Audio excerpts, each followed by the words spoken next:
책에서 메가시티 영역을 3개로 대서울권, 중부권, 동남권. 단도직입적으로 물어보면 박사님 생각하시기에 동남권 메가시티가 과연 형성될 수 있을 것인가? 그다음에 이 동남권이라고 우리가 부르는 하나의 경제권이 미래에도 과연 존속 가능할 것인가? 기존의 동남권이라 그러면 주로 경상남도와 울산, 포항을 포함하는 거였고 나가면 이제 경주까지. 저는 이제 그게 아니라 전라남도 일부까지 포함한다는 얘기를 드리고 있는 거죠. 하동 그 서쪽에 있는 뭐 광양, 여수, 순천까지. 남해하고 하동 요즘 한덩어리죠. 광양만권으로. 실제로 그쪽이 경전선 요즘 개량을 했는데 동부 경전선은 개량이 끝나서 여순강부터 부산까지는 쉽잖아요. 예. 근데 서부는 지금도 한참 글쎄요. 뭐 가긴 가겠지만 차도 오래 걸리고 네. 열차는 참 철도한테는 좋지만 예전 경과에 남아 있어서 안타깝죠. 네. 게다가 공항은 더 서쪽으로 와버렸지. 그래서 그쪽 분들은 병원을 가거나 비행기를 탈 때 SRT 같은 거나 인천공항 가는 버스를 타고 인천공항에 오거나 수서에 오거나 아니면 부산에 가는 거죠. 예. 난 전라남도 사람이니까 광주에 가야지 이런 게 아니라는 거예요. 아니죠. 그런 관점에서 생활권으로 움직이고 있다. 이미 형성되고 있다.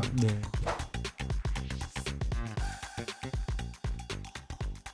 안녕하세요 여러분. 지구본 연구소를 사랑해주신 여러분, 이젠 책 읽을 시간이 됐습니다. 오늘은 지구본 연구소 도서관 시간입니다. 그런데 제가 책만 갖고 나온 게 아니고 오늘 여러분들이 좋아하실 슈퍼스타 한 분을 같이 모시고 나왔습니다. 안녕하세요 김지석 박사님. 예, 안녕하십니까. 네, 여러분들이 좋아하시는 김지석 박사님을 제가 드디어 처음으로 방송에서 이야기를 나누게 됐습니다. 처음이죠 저희가? 그러니까 말씀 나눈 건 여러 번 있었는데 예. 이렇게 공식적으로는 처음 되는 것 같습니다. 그러니까 많은 분들께서 두 분 뭐 방송 여러 번 하신 것 같아라고 했지만 항상 이 카메라 밖에서 네. 서로 인사하고 뭐 그랬지 이야기는 처음입니다. 서로 SNS에서 좋아요는 누르는 사이긴 합니다. 오늘 마침 이제 또 한번 올해는 꼭 뵈야지라고 했는데 드디어 이제 박사님께서 새 책이. 새 책이 나왔습니다. 한국 도시의 미래. 예. 1월달에 나온 책이죠. 그렇죠. 네, 책은 잘 판매됩니까? 처음에 약간 못 봤다가 요즘에 네. 이제 상승세를 보이고 있습니다. 사람들이 역시 서울 지나고 그렇습니다. 이제 뭔가 좀 해보려고 한다. 이 한국 도시의 미래 어떻게 보면은 참 미래지향적인 책인 것 같은데 이 책 소개 부탁드리고 그다음에 무엇보다도 이 제목을 이렇게 지으신 이유에 대해서도 한번 말씀해 주시면 감사하겠습니다. 또 제목은 정말로 전국을 다니다 보니까 네. 원래 저는 인문학 하는 사람이고 네네. 그중에 문헌학이라고 하는 여러분은 모르실 만한 옛날 책 연구하는 사람인데 걷다 보니까 마치 물이 흘러 넘치듯이 보여지는 게 있더라고요. 네네. 그러면서 이 지역에 대한 자료를 보다 보면 아무도 그런 얘기를 안 하는 거예요. 그 왜 뻔히 보이는 얘기를 왜 안 하지? 그렇죠. 그러니까 다들 이제 서울 4대문에 앉아서 기사 쓰시고 하니까 국회에 앉아서 여의도에 계시고 궁금증이 없어요. 왜 한남대교는 왜 거기 생겼을까 이런. 배 건너가다가 사고 나서 만든 그렇죠. 건데 예. 그런 것들이 너무 저한테 당연한 것이 안 보이다 보니까 좀 답답함이 있었고 보다 보니까 미래 모습이 좀 보이더라고요. 오, 수정구슬을 이렇게 들고 다니시는 겁니까 보면? 저는 이제 뭐 이렇게 풍수 그런 건 아니고 네. 보다 보면 당연하게 기계적으로 예측되는 게 있는데 그런 얘기를 안 하거나 못 하거나 현장을 안 보면 못 할 수 있는 거고 아는 분들은 입을 다물고 있고 네네. 그리고 저는 원래 연구를 비교를 하는 사람인데 한국과 일본을 비교하고 아시아와 유럽을 비교하고 근데 보시면 다 담론들이 자기가 태어난 도시와 서울만 비교해요. 서울이 있는데 왜 여긴 없냐. 이게 차별이다. 근데 장신 도시와 옆 도시는 비교해봤냐.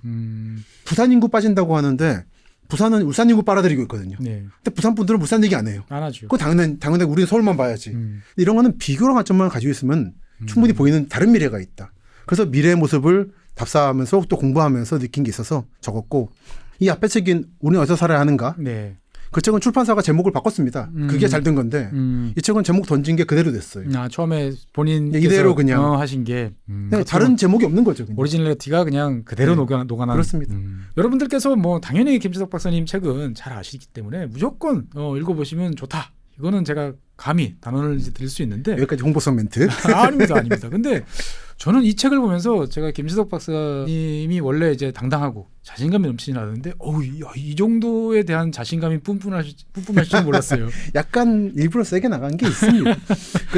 제 앞에 책도 읽으셨던 걸로 알고 있어서 그런 데서는 이렇게 안 했었죠. 그러니까 그때는 약간 조심스러운 이렇게 나는 자신이 있지만 여러분들이 혹시나 이거 좀 언짢아하면 어떡하지 이게 있었는데 제가 이렇게 느끼게 된 건 뭐냐면 이 책 제일 앞쪽에 아예 결론을 그냥 팍 박아서 이 책의 핵심은 이겁니다 라고 해서 말씀을 해놓으셨어요. 근데 그 책의 핵심을 한 10가지 정도로 그렇죠. 제시를 해줬죠. 예. 근데 그 중에 한 4가지 정도가 제가 평소에 생각하던 거랑 아주 싱크로가 100%인 거예요. 평소부터 SNS로 이제 주고받은 사이가 그래서 그런 게 아닌가라는 생각이. 그러니까 저는 어떻게 보면 이 책에서 막상에서 이 단어를 쓰진 않았는데 가장 핵심은 우리가 현실을 인정하자. 그렇죠. 인정하자죠. 네, 인정하고 거기서부터 출발하자. 그렇죠. 근데 그 현실의 네 가지 제가 딱 봤던 네. 네 가지는 뭐냐면 자, 균형 발전이라는 것들의 한계를 우리가 음. 인정해야 되지 않냐. 맞습니다. 네, 이거는 문제라기보다는 네. 뭐 인구 감소, 특정 지역 편중 예전서부터 계속 나왔던 현상이고 이것들을 인정해야 그나마 솔루션이 나오지 않을까? 그렇죠. 라는 것들을 이렇게 용감하게 말씀하신 거의 첫 번째 분이라는 생각이 들고 그다음에 두 번째는 제가 정말 지방자치제 실시한 이후에 막 한이 맺히던 이야기인데 행정구역 단위로 뭔가를 바라보는 시선을 네. 바꿔야 된다. 맞습니다. 그러니까 뭐 저는 정말 이 마음이 많이 들었어요. 이 공무원들은 면으로 세상을 바라보지만 이 우리 일반 국민들은 선으로 가죠. 그렇죠. 길이 어디 뚫렸지, 내가 어디로 가야 되나를 그렇죠. 보지. 이 면적이 중요한 게 아닌데 모든 게 다 면적으로 가다 보니까 언밸런스였는데 야 어떻게 이걸 이렇게 정확한 용어로 설명을 해주셨을까? 이게 되게 감탄스러웠습니다. 그 최근에 바로 지금 일어나고 있는 오송역 계층 움직임도 사실 그런 거죠. 맞습니다. 오송영 이야기만 해도 예, 뭐 이미 할 얘기가 뭐 밤을 샐 수도 있을 것 같고 이걸 또 박사님 책에서 보니까 또 참 추억이 새록새록 30년 전으로 돌아갔습니다. 제가 이제 석사 논문을 썼을 때 그 석사 논문 주제가 이 압축 도시였거든요. 컴팩트 시티 이제 이런 거였는데 잠깐 압축 도시에 관한 이야기 그렇죠. 또 이렇게 나왔던 것도 있었고 그다음에 무엇보다도 제가 요즘에 가장 답답해했던 게 바로 이거였어요. 저는 이 메가시티라는 게 대한민국에서 과연 맞는 것일까? 그렇죠. 인위적으로 만들 수 있는 것인가? 맞습니다. 라는 것들이 되게 많은데 이게 이제 자꾸 지나치게 정치 또는 행정 쪽에서 막 계속 펌프질을 하면서 마치 맞습니다. 이거면은 문제를 해결할 수 있어. 뭐 동남권에 뭔가 바람이 불 수 있어.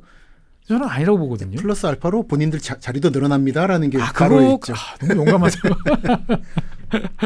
그러니까요. 그런 것들이 이게 왜 안 되고 어려운지에 대해서 정말 아주 뼈를 때리는 말을 아주 5줄 요약 이렇게 딱 해주시는 걸 보고 마지막 한 가지는 결국은 위너는 서울 아닌가라는 거에 대해서 또 정확하게 말씀을 맞습니다. 네, 그래서 서울에서 일부 지역, 경기도 일부 지역 그렇게 되겠죠. 네, 그래서 안타깝지만. 이 서울 이야기는 조금 뒤쪽에 박사님은 저처럼 이 처음 전공에서부터 되게 많이 이제 변해 오셨잖아요. 그렇죠. 그러니까 처음에는 서지학 을 그렇죠. 통해서 이렇게 세상을 옛날 이야기를 주로 읽어보다가 언제부턴가 또 옆으로 살짝 움직여가지고 그 책이 아닌 땅에서 그렇죠. 우리가 사는 땅에서 역사를 읽어내는 작업들을 이렇게 또 해오시고 그러면서 이제 미래를 내다보시는 작업으로 점점 발렸는데 이런 종류 책에서 이 한국 도시의 미래는 이제 여러 가지 새로운 시도를 많이 한 책이다 이런 생각이 드는 게 첫 번째 뭐냐 우리가 보통 이런 이야기를 하면 이게 뭐 자연 조건은 어떻고 인구 변화는 어떻고 아니면 뭐 그 지역에 대한 풍경 뭐 저한테 주로 오는 얘기는 풍수. 네, 뭐 이런 거를 뭐 이렇게 설명을 하면서 이야기를 풀어가는데 스케일이 남다르십니다. 전 지구적인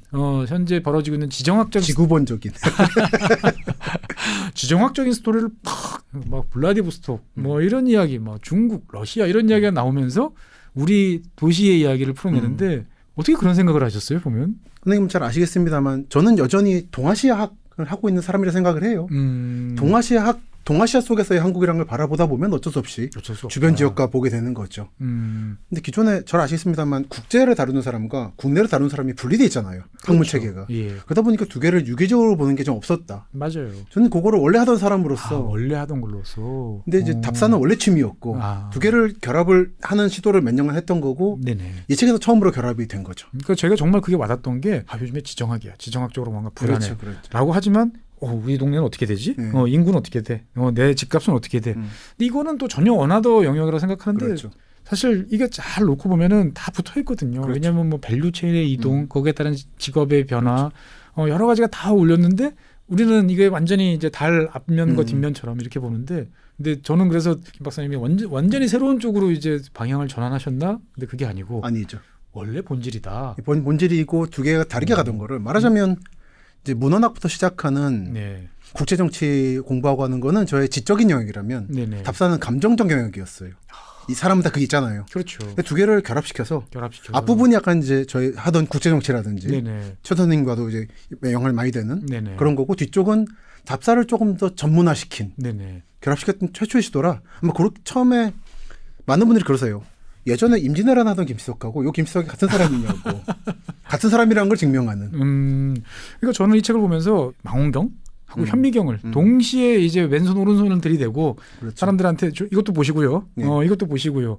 그러니까 원하는 만큼을 볼 수 있는 그렇죠. 책이다라는 생각도 들고 메가시티 이야기부터 좀 한번 네. 이야기를 좀 하고 싶습니다. 책에서 메가시티 영역을 3개로 그렇죠. 잡으셨죠? 그러면 대서울권, 중부권, 동남권. 중부권, 동남권. 단도직입적으로 물어보면 박사님 생각하시기에 동남권 메가시티가 과연 형성될 수 있을 것인가? 그다음에 이 동남권이라고 우리가 부르는 하나의 경제권이 미래에도 과연 존속 가능할 것인가? 이 두 가지 제 궁금증에 대한 한번 가감없는 답을 한번 주시면 감사하겠습니다. 기존의 동남권이라 그러면 주로 경상남도와 울산 포항을 포함하는 거였고 네네. 나가면 이제 경주까지. 네.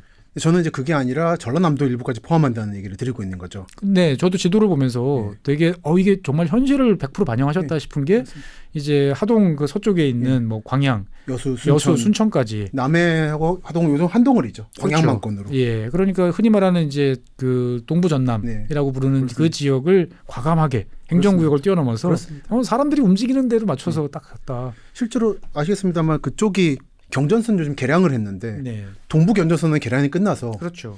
여순강부터 부산까지는 쉽잖아요. 예, 예. 근데 서부는 지금도 한참 글쎄요, 뭐 예, 가긴 가겠지만 차도 좀 오래 걸리고 네. 열차는 참 철떡한테는 좋지만 네. 예전 경과에 남아 있어서 그렇죠. 안타깝죠. 네. 게다가 공항은 더 서쪽으로 와버렸지. 그래서 그쪽 분들은 병원을 가거나 네, 비행기를 탈 때 SRT 같은 거나 인천공항 가는 버스를 타고 인천공항에 오거나 수서에 오거나 아니면 부산에 가는 거죠. 네. 난 전라남도 사람이니까 광주에 가야지 이런 게 아니라는 거예요. 아니죠. 예. 근데 그런 관점에서 생활권을 움직이고 있다. 이미 형성되고 있다. 네. 그리고 이제 대서울권 같은 경우는 이제 산업, 특히 반도체 산업과 시민들의 움직임이라는 게 같이 움직이는데 네. 동남권은 시민들의 움직임도 있지만 중요한 건 콤비나트가 네. 임해공업단지라고 불립니다만 근데 기존의 임해산업단지에서는 뭐 농업시설까지 다 포함해서 말하고 있는데 네. 거기에 사활은 이제 기간 인프라하고 방위산업인 거잖아요. 방위산업, 석유화학 그렇습니다. 정도겠죠, 보면은. 그리고 요즘에 그게 더 확장되고 있더라고. 오히려 경상도로 축소되는 게 아니고 네네. 흔히 뭐 부산 인구 감소된다 말을 하지만 외곽으로 빠져나가는 거죠, 사실. 그건 사실인 거죠. 예. 근데 김해는 커지고 있는 거고. 김해는 뭐 지금 어떻게 보면 진짜 코스모폴리탄을 보고 싶으면은 김해를 가보라고 저는 말씀을 드리는데 예, 한 80개국 사람들이 모여가지고 맞습니다. 예, 점점 커지는 동네. 북쪽은 그렇게 80개국 움직이고 있고 예. 남쪽은 원래 김해 땅이지만 창원과 부산을 뺏긴 쪽이 신항으로서 개발되고 있고 그렇죠. 그리고 다 부전 마산 전철 뚫리면서 발달할 거고 근데 이런 게다가 러시아 우크라이나 전쟁이 영향을 많이 주고 있잖아요. 사실 한국은 혜택을 많이 보고 있죠.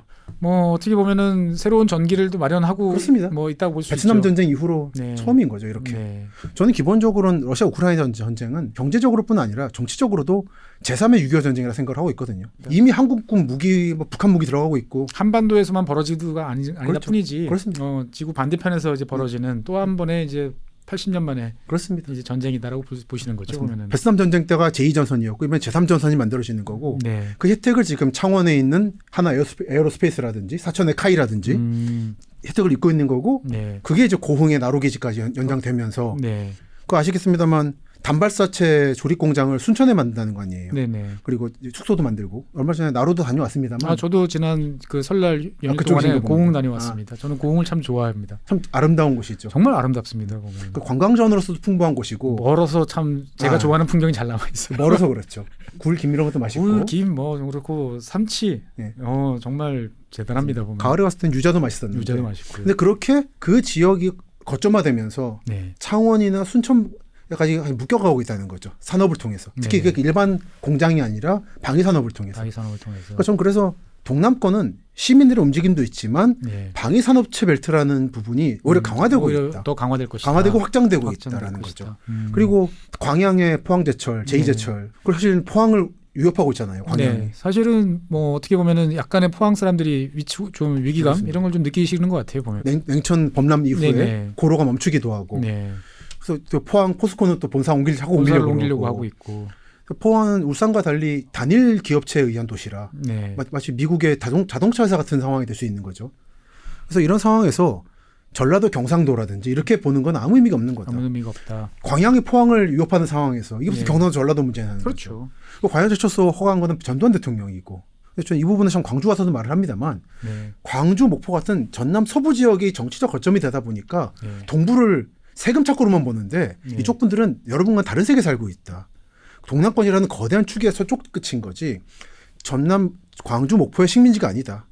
사실 뭐 언제 기회 되면 참 다시 한번 이야기 나누고 싶은데 정말 많은 분들께서 왜 하동 제철소가 아니고 왜 광양 제철소가 됐는지에 대해서 좀 아실 필요도 사실 있지 않습니까? 맞습니다. 보면 네, 어떻게 보면 나름대로 할 만큼은 다 네. 노력을 했다라는 이야기를 일단 해놓고 맞습니다. 넘어갈 텐데 그런 부분의 현실을 반영해서 동남권은 더욱 강화되고 있다는 말씀 드리고 싶네요. 그러니까 김 박사님께서는 동남권의 벨트라는 것들은 계속 견조하고 네. 그다음에 더 성장을 하고 있고 그렇습니다. 시민 개개인의 도시의 인구 변화는 관계없이 결론부터 말씀드리면 동남권 메가시티 어떤 이 메가벨트는 뭐 분명히 앞으로 더 성장을 그렇습니다. 하고 하나의 지역 그렇죠. 독립적인 지역이 존재로서. 될 것이다 이렇게 보시는 거죠. 그렇죠. 이미 돼 있고 강화될 것이다. 저와는 거기서 약간 차이가 나는 것 같아요. 그러니까 어떻게 보면 되게 긍정의 신호를 이제 많이 이야기를 이제 해주시는 셈인데 저 같은 경우는 약간 생각이 평소에 달랐어요. 그러니까 뭐냐면은 분명히 이제 물건들은 옮겨 다니는데 사람들은 이게 잘 그만큼 따라가지 못한다라는 생각 하나. 그렇습니다.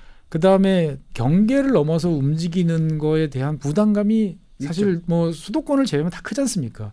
그러니까 우리 수도권 사람들은 뭐 50분 지나서 내가 뭐 어디로 가. 그럼 뭐 가깝네. 그러고 이제 이동을 하는 데 비해서 뭐 부울경도 마찬가지고 뭐 이 동부 전남 지역도 마찬가지고 우리가 흔히 말하는 세력권을 넘어서 움직이는 거에 대한 여전한 거부감들이 되게 있으시더라고요. 보면은. 그렇죠. 예. 근데 이게 시간이 지나면 완화되고 결국은 하나의 어떤 경제권으로 묶일 수 있다 확실하게. 그러니까 제 경우는 이제 시민의 움직임을 보면 네. 중심부에서 외곽으로 나가는 건 참 거부감이 큽니다. 근데 반대는 활발한 거죠. 서울에서 동탄 가는 건 잘 안 가려고 그러지만 동탄에서 서울은 자주 오거든요. 맞습니다. 그 방향으로 가는 거죠. 부산 사람이 여순가까지 간다는 거 아니에요. 물론 갑니다. 순천만 보러. 네네. 하는데 창원에서의 움직임이라든지 울산도 움직임을 좀 더 구체적으로 보자는 거죠. 구체적으로 미시적으로. 보면. 봤을 때는 연결되고 있다는 거죠. 연결되고 이렇게. 그러니까 이제 부울경만 놓고 생각해봐도 뭐 경남 분들이 뭐 부산이나 뭐 울산 이동하는 거는 의외로 그렇죠. 잘 간다. 단지 이제 부산 부산 사람이 나가는 건 좀 다른 거죠. 잘 아시다시피 부산 서부의 공업단지에는 호남 분들 많이 계시잖아요. 많이 계시죠. 정치적인 결과 나타나고. 그리고 이제 그럼 동남권 다음에 이제 그 또 중부권. 다른 메가시티가 중부권인데 여기서도 저랑 생각이 약간 이제 달리는 게 저는 이거를 왜 구분을 하셨지? 결국은 저는 대서울권으로 하나로 결합되는 거 아닌가? 박사님은 조금 결이 다르다고. 결이 보죠. 다르다. 네. 중부권 이 메가시티 이게 계속적으로 독자적으로 존속 가능할 것이다. 당분간은. 당분간은. 예. 근데 중부권은 저도 약간 유보적으로 말씀드린 게 아직 형성 중이다. 클리어할 과제가 몇 개 있다. 어떤 과제가 있을까요? 충남과 충북의 갈등이 제일 크죠. 청주와 대전의 감정 싸움. 그거는 아시지 뭐 않습니까? 특히. 뒤에서 다시 말씀드리도록 하겠습니다. 네. 클리어할 과제가 있지만 네네. 저 여기에 대해 약간 당위성을 넣었어요. 이게 만들어지는 게 좋다라고 네. 보는 거죠. 제가 이제 세종에서 살았던 경험을 네. 보면 어떻게 보면 세종이 많은 아쉬움이 있지만 이 그동안에 사실 소가 닭 보듯이 하던 이 두 지역 사이에 껴들어가 가지고 양 지역을 이렇게 좀 네. 화두 좀 내게 만들고 맞습니다. 아쉽지만 뭐 양쪽을 연결하는 교통편이 다 맞습니다. 세종이라는 핑계로 만들어지고 있기도 네. 하고 뭐 대전, 세종, 청주 철도라든지 예. 뭐 어떻게 될지 모르겠지만 어떻게 될지 모르겠습니다만 뭔가 있는 걸로 봐서는 앞으로 좀 더 지켜봐야 될 것 같다. 맞습니다. 예, 라는 말씀드렸고 보면서 정말 박사님의 안타까움이 저랑 일치하는 거는 그 제발 외곽의 택지 개발 좀 그만 좀 해라. 그러니까요. 결국은 이게 지금 우리 지방의 모든 문제를 예. 만들어내는 원인 중에 하나 아니냐. 맞습니다. 예, 여기에 대해서는 뭐 정말 막 저도 동질감이 느껴졌고. 많이 다니시니까 아시겠습니다만 그렇게 해가지고 원도시 인구를 빨아들인 다음에 다 서울 탓을 해요. 그러니까 본인들 문제를 왜 자꾸 남 탓을 하냐고. 제가 좋아하는 도시 중에 하나가 영주인데 아 영주 좋죠. 가보면 정말 저기를 왜 만들었지라는 그 아쉬움이 막 여기까지 이제 올라와요. 맞습니다. 천 서쪽에 새로 만들어 놓고는 구도심 인구 빠진다고 재생한다 그러는데 예. 처음부터 신도심 만들지 말고 구도심을 좀 더 개발을 하면 되지 않았나. 그렇죠. 그러니까 어떻게 보면 알고 있는 게 그거밖에 없으니까 네, 맞습니다. 그 방식을 그냥 계속 스탬프 찍듯이 반복을 하면서 망가지는데 어떻게 보면 그 망가진다라는 안타까움을 잘 표현했으니까 읽어보시면 좋을 것 같고. 저는 사실은 그런 부분에서 택지 개발에서 조금 더 단기적인 시각들이 지방에서 돌고 있지 않나 생각을 하는 게 네. 그쪽 개발에서 하면 외부 인구가 올 거라는 희망까지도 안 가지고 네. 그냥 공사하는 몇 년간 토건이 도니까 네. 딱 그 정도만 바라보고 하는 사업도 많지 않나 생각이 드는 거예요. 맞습니다. 저는 그런 것도 있고 다른 한편으로 보면 문제 해결을 회피하는 성향도 있는 것 같아요. 다 아시는 분들이잖아요. 동네에 있다 보니까. 뻔히 알죠. 막 이분들이랑 막 1년, 2년 넘게 멱살잡이하고 막 동네에서 어쩔 수 없이 계속 부딪혀야 되는데 그러다 보니까 차라리 밖에서 뭔가를 하는 게 낫겠다라고 생각을 하는 데 비해서 이 서울이나 이런 지역은 갈 데가 없잖아요. 그렇죠. 그러니까 죽으나 사나 여기서 문제를 해결해야 되니까 시간이 걸리더라도 그거를 그렇죠. 해결을 해서 가는데 그 차이가 결국은 큰 문제를 만들어낸다는 생각이 맞습니다. 들었는데 어떻든 간에 여러분들께서도 이제 뭐 지방 다니시면서 느꼈던 아쉬움 이런 것들은 여기 많이 남아 있다. 지방에서 뭔가 해보려 하다가 자꾸 꺾이고 네. 안타까워하는 본인 동네의 문제들도 좀 고민을 외부인은 이렇게 보고 있다. 당신 동네에 대해서. 아마 공감하시는 게 있을지 모르겠습니다. 박사님께서 이 책에서 새로운 개념들을 많이 제시를 해주셨는데 그 중에 저한테 제일 반가웠던 개념은 이민 사회가 만들어낼 도시의 변화입니다. 사실 저는 이제 지구본 연구소에서 종종 말씀드리지만 결국은 동아시아 국가들이 또 경쟁이거든요. 네, 그렇죠. 이민 서로 약탈 경쟁인 거죠. 뭐 옛날 그 아프리카에서 노예제를 맞습니다. 둘러싼 경쟁이 벌어지듯이 또 경쟁이 벌어지는데 그냥 박사님이 보시기에는 대한민국은 현재 여기에 대해서 우리 주로 지방 이야기이긴 하겠지만 잘 적응하고 어떻게 보면은 나름대로 연조하게 가고 있다? 아니면 우왕좌왕하면서 적응 못한다? 어느 쪽이실까요? 보면은 한국답게 삐걱거리면서 가고 있다. 하지만 앞으로 가고 있긴 하다. 네, 저는 그게 전통적으로 한국은 행정이 약한 나라였잖아요. 쭉. 그렇죠. 그 약한 행정 덕분에 이게 앞으로 가는 게 있다고 생각하는 거예요. 법무부가 이제 단속을 하는데 또 막잖아요, 그거를. 우리 네. 공장 돌려야 되는데. 네, 그리고 더 잘 아시겠습니다만 떼민이 건설하는데 강원도 산속 가면은 다 외국 노동자들이 있고. 산속뿐만 아니고 시장에 가봐도 뭐 저도 그 조치원 이런 데 가보면서 괜찮은 집이야, 밥집이야라고 가보면 캄보디아 아가씨가 전 부치고 있고. 그렇습니다. 예, 뭐 태국 아줌마가 이제 나물 하고 있고 하는 모습 많이 봤거든요. 보면은. 이번 설 연휴 때 인천, 안산, 수원 라인을 왔다 갔다 하면서 답사를 했는데 다들 이제 설 쇄신다고 전 아시아 전체 분들이 예, 안산에 내리기도 하고 수원에 내리기도 하고 수원이 더 크잖아요, 시장이. 그렇죠. 그 라인들을 보면서 이건 서울 사람 눈에 안 보이는 횡적 라인인 거죠. 근데 문제는 이런 사람들이 오피니언 리더라는 입장으로 정책을 만들다 보니까 자꾸 이념을 현실에 주입하다 보니까 삐걱거리는 거죠. 이민 경쟁인데 서로 이제 간호라든지 건설이라든지 빨리 적극적으로 받아들여도 모자란 상황에 이걸 하느니 마느니 뭐 기간을 어떻게 하느니 근데 비자 종류가 몇 시까지잖아요. 이거 자체가 받기 싫다는 얘기거든. 뭐 다음번에 언제 시간 되면 다시 말씀드리겠지만 이미 일본이 이제 사실은 아시아 지역에서 외국인 인력과 관련돼서 대한민국이 경쟁력 1위입니다. 제일 오고 싶어요. 이 방송을 많은 분들이 아니냐 막 하실 텐데 실제로 그렇죠. 다 이유가 있어요. 그 이유는 뭐냐? 압도적인 최저임금입니다. 전 세계 모든 국가를 압살해버리는 우리 최저임금 때문에 1년에 한국에서 열심히 일하면 2만 달러 송금할 수 있어. 이거는 뭐 일본이고 대만이고 다 경쟁을 할 수가 없거든요. 그래서 일본이 더 철저하게 단속을 하다 보니까 정부 힘이 세서 예. 좀 더 숨을 못 쉬는 게 있더라고요. 외국인들이 와가지고. 그래서 요즘에 일본도 지금 대대적으로 이 제도 개편에 나섰지 않습니까? 지금. 하지만 한국의 느슨함에는 이기지 못할 겁니다. 꼭 한국의 힘은 느슨함에서 나온다. 느슨함이 꼼꼼함을 이긴다. 예, 이게 좀 그런 것 같아요. 이거 참 재밌고. 그래서 이 이야기는 어떻게 보면은 도시의 미래 여러 가지 모습들에 대한 다양한 것들을 이민, 그다음에 택지 개발, 메가시티 다양한 스케일로 담아내고 있고, 그다음에 앞서 말씀드렸던 이제 선과 관련된 이야기가 되게 많이 나와요. 그래서 정말 제가 김 박사님이랑 이렇게 SNS 이야기할 때 정말 반가운 게 뭐냐면 저는 이게 천지개벽 노선이라고 생각하거든요. 서해선하고 신안산선, 특히 그렇죠. 서해선인데 서해선이죠. 천지개벽 시킬 거다. 여전히 반항 없으신 거죠. 예. 한반도 특히 남부 지역의 핵심 라인은 거의 고려시대부터 개성, 남경, 한양, 경성, 서울 하고 이제 부산 가는 방향 아니겠습니까? 그렇죠. 근데 이거가 만들어지고 경부선이 그걸 강화시켰고 네, 경부고속도가 생겼고. 예, 맞습니다. 근데 사람들이 착각하는 게 일본이 식민지를 하면서 일본과의 관계를 만들기 위해서 X자 라인을 만들었다. 그 말도 안 되는 얘기거든요. 맞습니다. 오히려 식민지 때 횡적 라인을 만들려고 그랬고 여러 차례 시도를 했죠. 예, 잘 안 했죠. 됐을 때 안 된 것 본 거고. 네. 그건 조선시대도 안 됐던 거고. 그러다 보니까 서울에서 부산 가는 최단 라인인 예를 들어 화성의 동부 끄트머리, 네. 평택의 동부 끄트머리, 네. 그리고 대전 같은 도시가 인위적으로 만들어지는 거죠. 근데 그런 중에 경기도가 인구도 늘고 산업도 늘는데 서해안 고속도로만으로는 해결할 수 없는 화성 서부의 그 무궁무진한 수요들. 정말 여러분들 대한민국의 미래가 없어. 뭐 활기가 없어지는 것 같아. 그러신 생각하시는 분들이 계시면 차를 끌고 그렇죠. 화성, 평택, 서부 평택 이런 데 가보시면 서부 지역, 그러니까요. 서부 시대가 대한민국에 있구나. 맞습니다. 서부 시대예요, 정말. 와일드 웨스트고. 정말 와일드 웨스트입니다. 보면. 한국인과 외국인이 함께 지금 만들어 나가고 있는 미래가 여기 펼쳐져 있죠. 법도 질서도 없습니다. 하지만 뭔가 힘이 느껴지는. 그렇죠. 정말 마구잡이로 생기고 있는. 그래서 이 화성 서부, 평택 서부, 아산 서부, 당진 동부, 네. 그리고 이제 서산 일부까지 포함하는 이게 좀 미래 도시라고 보는데 네. 이거를 이어주는 게 서해안 고속도로는 부족한 거죠. 네. 정체성이 없으니까. 그렇죠. 늘 막히잖아요. 네. 근데 서해선이 이걸 만들어줄 거라는 거죠. 하지만 보통 우리가 생각했을 때는 서울 그러면은 이제 4대 도심, 최소한도 이제 뭐 강남, 그렇죠. 이렇게 되는데 아쉽게도 서해선 같은 경우는 신안산선과 이제 이게 직결이 안 되면서 지금 현재 생각으로 보면 좀 애매한 뭐 김포공항 정도까지 그렇죠. 이제 가게 되는 상황인데 그럼에도 불구하고 그 파급력은 막대할 것이다. 그리고 그 향남 화성 서부에서 경부선 경부고속도로하고 고속도로랑 직결시킬 움직임이 있는 거죠. 아마 30년대에는 실현될 거고 그쪽이 그러면은 아마 이미 아산만권으로 해서 개발이 많이 되고 있지만 지금 몇 배 이상으로 될 겁니다. 그럼 그래서 충남 서부 지역은 대거 대서울권으로 빨려들 거라고 예상을 하고 있죠. 사실 충남 서부 지역 저 어릴 때 다니면서 뭐 평택이라든지 다니면서 제일 궁금했던 게 아니 이렇게 땅도 넓고 평평한 데가 많은데 왜 이 지역은 왜 농사만 짓지? 그렇죠. 옛날에 왜 발전을 안 했지? 그러다가 이제 제가 나이가 30살이 넘어서 옛날 지도들을 들여다보면 알게 됐습니다. 전부 뻘이었더라고요. 그러니까요.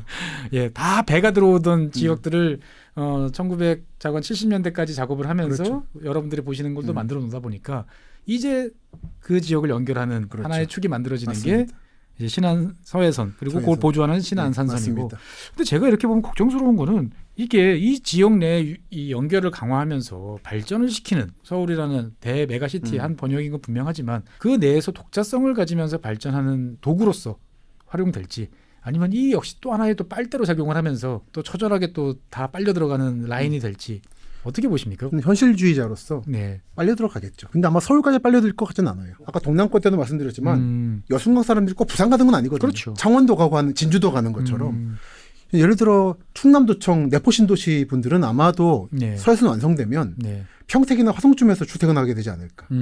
그래서 처음에 서해선 만들 때 내포신도시 지역을 안 만들려고 그랬잖아요. 뭐 그런 동네가 또 몇 군데 있습니다. 이 책에 등장하는 원주도 이제 그랬죠. 그렇죠. 보면은 다 피해가는. 그래서 원주 이야기로 이제 넘어가 그렇죠. 봐야 될 것 같은데 제가 뭐 처가가 이제 강릉이다 보니까 원주 맨날 지나다니는데 보고 있으면 막 가슴을 칩니다. 보면은 아니 KTX 여기 3개인데 원주, 서원주, 만종, 만종까지 이렇게 3개인데 3개가 어쩜 이렇게 다 이렇게 뿔뿔이 흩어놨냐. 다 비껴나가요. 다 비껴가잖아요. 생활권이랑 다 멀어지고 정말 아쉬운 이제 그런 동네 맞죠? 보면은 맞죠. 사실 그게 이제 시설공단이 아시겠습니다만 저희 토지보상비 좀 피하려고 돌리는 것도 있는 것 같기도 하고 그리고 아마 돌리는 것만은 아니고 예전에는 그게 떨어진 데 철도를 만들면 거기까지 역사권이 만들어진다는 과거의 법칙이 있어서 그걸 믿은 것 같은데 쉽지 않죠. 그렇게 보기에는 너무 좀 무모한 새로운 원주역 정도만 어쩌면 될지도 모르는 정도고. 그러니까 소원주나 만종은 정말 쉽지 않을 것 같은데. 만종은 송유관 시설도 있고 참. 개발하기 참 어렵습니다. 원주가 가능성이 좋은 땅인데 왜 그렇게 했나 모르겠어요. 그러니까 이제 사실 같은 강원도지만 이 책에서도 잘 설명해 주셨지만 원주에 가장 대비되는 동네가 이제 강릉이지 않습니까? 저는 이제 그렇죠. 처가가 강릉역 주변이에요. 그때 그 올림픽을 보면서 뭐라고 그래야 되나 대형 이벤트 사업을 활용하는 그렇죠. 이 최고의 노하우를 강릉에 보여줬다 저는 그렇게 생각합니다. 보면. 사실 동계 올림픽은 정말 경강선 뚫기 위한 이벤트였죠. 그런데 여러분들 뭐 기억하시는 분도 계시지만 원래는 이게 저쪽 그 외곽에 남강릉 이런 데 만들려고 그랬죠. 정말 그게 강릉 맞죠? 강릉 사람한테 강릉 아니라고 생각하는 뭐 구정 뭐 이 정도 되는 거기 분지의 남쪽 끄트머리에 있는데 당시 이제 강릉시장이 올림픽이란 걸 믿고 정말 이 천하무적 기재부한테 땡깡을 시전했죠. 배째라. 벼랑끝 전술로. 벼랑끝 전술로 해서 이제 5천억을 더 들여가지고 물론 이제 여러 가지 아쉬운 면이 많죠. 철덕 입장에서 봤을 때는 지하를 만들면서 왜 그렇게 만들었어? 뭐 그럼 나중에 경포는 어떻게 가? 뭐 이런 아쉬운 건 있지만 어쨌든 그래도 시내 관철했죠. 시내 한복판에까지 끌고 오면서 자연스럽게 강릉이 지금 놀랄 만큼 바뀌지 않았습니까? 정말 저도 갈 때마다 놀라울 정도로 바뀌네요. 그래서 저는 서울 수도권의 동쪽 끝은 강릉이다라고 이야기를 하고 다니는데 맞게 보는 거죠. 보면. 저는 기본적으로 원주까지를 보는데 강릉 경강선의 이제 파워 강릉선 그리고 앞으로 생길 춘천 속초선이 뭐 했을 때 수원 속초선도 있고 저는 무엇보다도 이제 월곡 판교선, 그렇죠. 월판선이 이제 되면 지금의 이제 여주까지만 가 있는 이 노선이 원주까지도 그렇죠.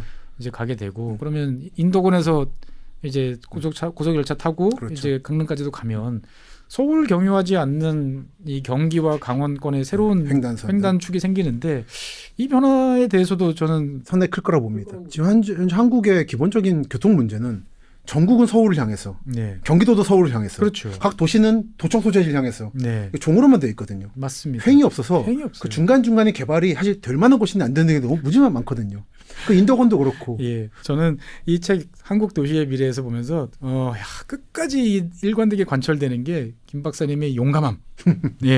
이건데 뭐냐면은 지역 소패권주의에 예. 대해서도 적나라하게 그렇죠. 말씀하셨어요. 무슨 공화국들 예, 너무 많이 보거든요. 그렇죠. 그러니까 뭐 대표적으로 이제 뭐 그냥 편하게 말씀드리면 이제 충청북도 같은 경우, 뭐 청주. 예, 사실 저는 청주 갈 때마다 아니 이거는 청주 패권주의 아니야? 그러니까. 전체 인구의 75%를 독점하면서도 그걸 더 키워야 된다고 막 예. 하지. 나머지 뭐 충주, 제천, 뭐 단양, 옥천 이런 데는 관심 없잖아요. 금산 같은 데는 예. 정말 충남이긴 하지만 너무 소외돼 있어서 차라리 대전에 합병하는 게 차라리 맞죠. 대전에 파는 게 맞는 그러니까 이런 것 거는 같아요. 합병되는 게 맞아요. 예. 엄한 김포 붙이는 게 문제가 아니라 금산은 정말 필요합니다. 그리고 사실 옥천이 이런 것도 네. 충북이지만 사실 생활권은 대전이거든요. 그렇죠, 대전이죠. 대전에 가는 게 맞아요. 맞죠. 그런데 이제 도가 다르다는 이유로 예. 피해를 보고 있는 거예요. 그러면서 청주의 이익을 충북의 이익이라고 대체해버리고 이런 게 패권주의라는 거죠. 한 4분의 3 정도 네. 뒤쪽에 보면 정말 현실론자답게 말씀해 주신 게 있어요. 저도 어디 가서 말하기 참 어려운 주제였는데 강남은 영원할 것이다. 왜 강남을 영원하다 보시는지에 대해서. 대체할 데가 없기 때문에 부가 옮기려면 정치적인 격변이 있어야 되는데 그 마지막이 79년 아니었겠습니까? 백지 계획 때 원래 계획에 따르면 85년 90년대쯤에 이제 시작한다는 생각이었고 사실 그걸 계획 위반했을 때는 이제 각하께서 평생 집권하신다는 전제로 제정 아니었겠습니까? 네. 그게 강남이 죽을 마지막 기회였던 거죠. 그때 이미 상공부 단지 만든다고 했다가 취소해버리고. 그래서 어릴 때 그 압구정 다니다 보면은 이상한 건물 하나가 있었는데 그게 그 상공부 옮기다가 애매하게 끝나버리는 바람에 숙소를 쓰였잖아요.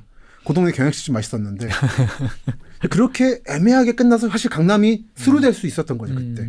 그게 좋냐 나쁘냐를 떠나서 네.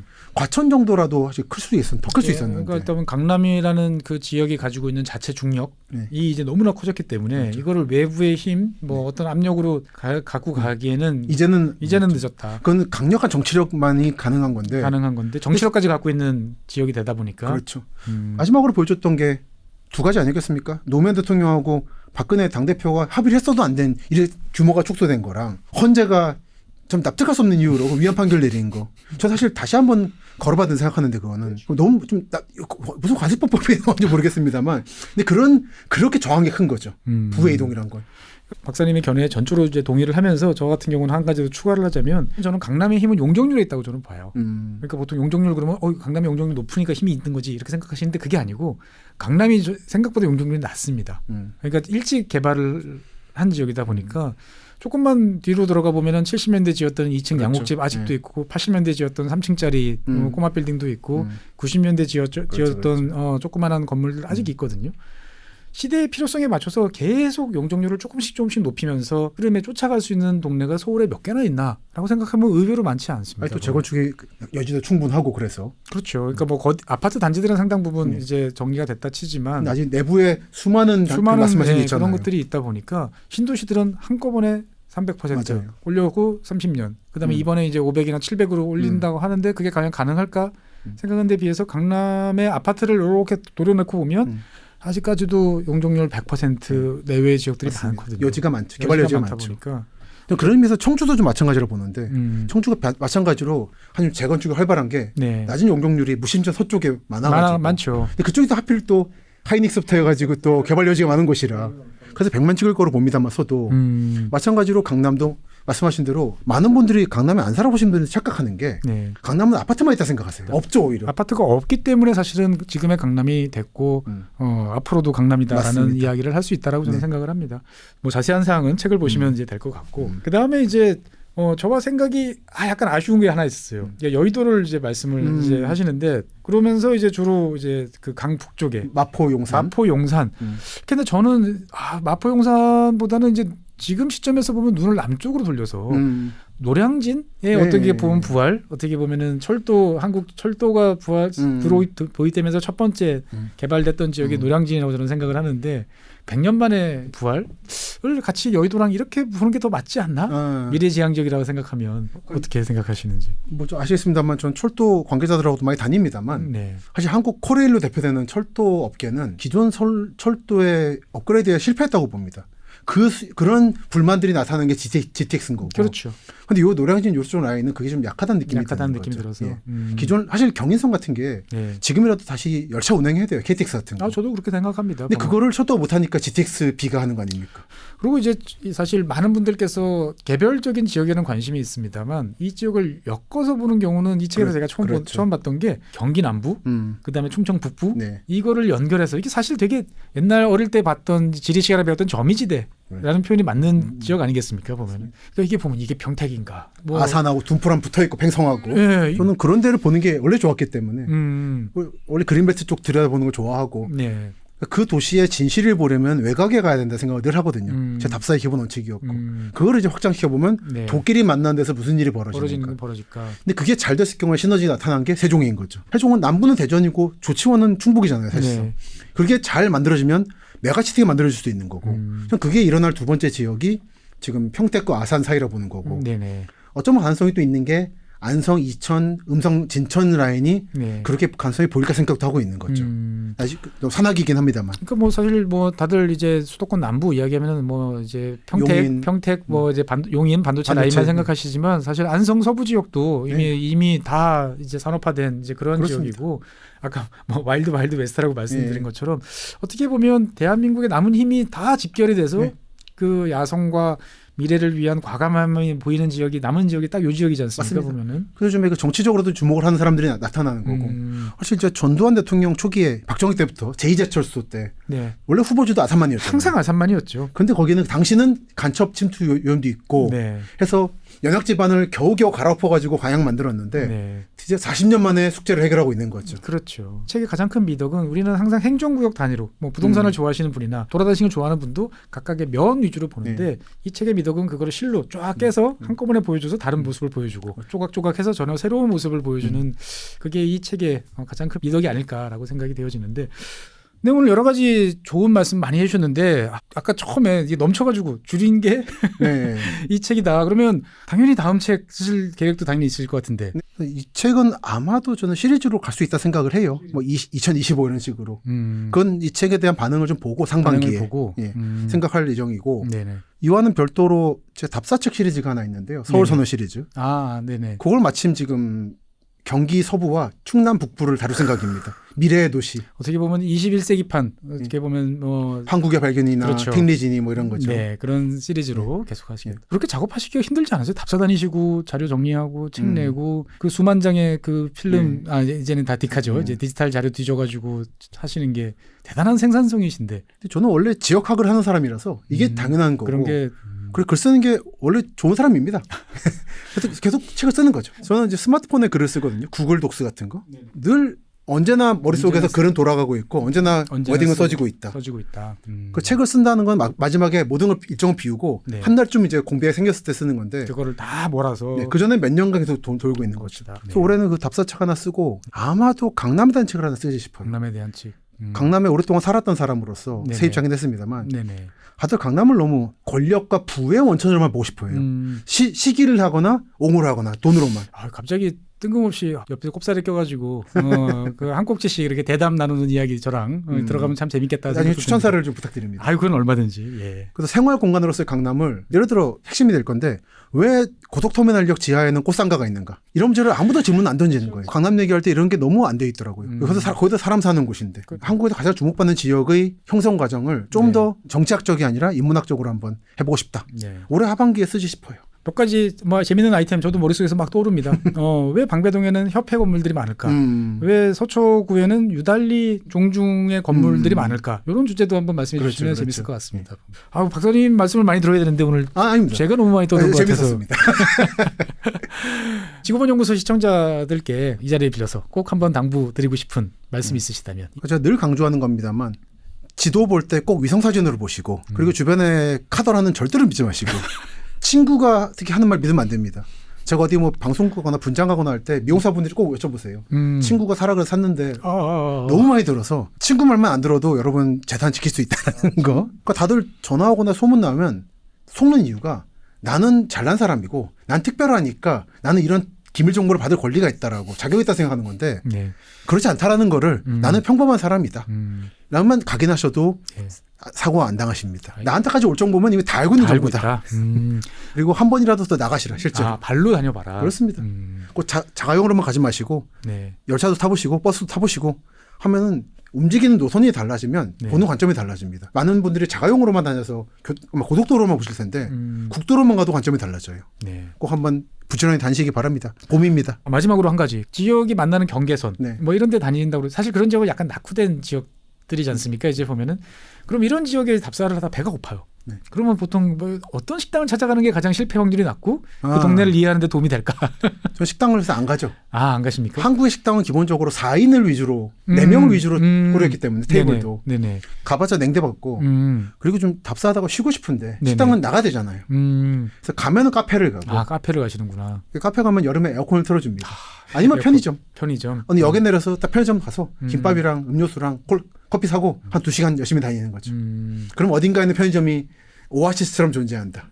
네, 이건 뭐 몇 번씩 더 모셔서 말씀을 들어도 끝이 없을 것 같습니다만 오늘은 뭐 시간 관계상 이 정도로 해야 될 것 같습니다. 어떻게 보면 뭐 땅이라는 것들은 되게 국수적이고 내향적이고 되게 대외적으로 거부감이 있는 이렇게 숙소지향적인 관점을 가지기 쉽지만 이 책은 한국도시의 미래는 그런 면에서 봤을 때 정말 다른 어떻게 보면 대한민국에서 어떻게 이런 책이 나왔지라는 생각이 듭니다. 왜?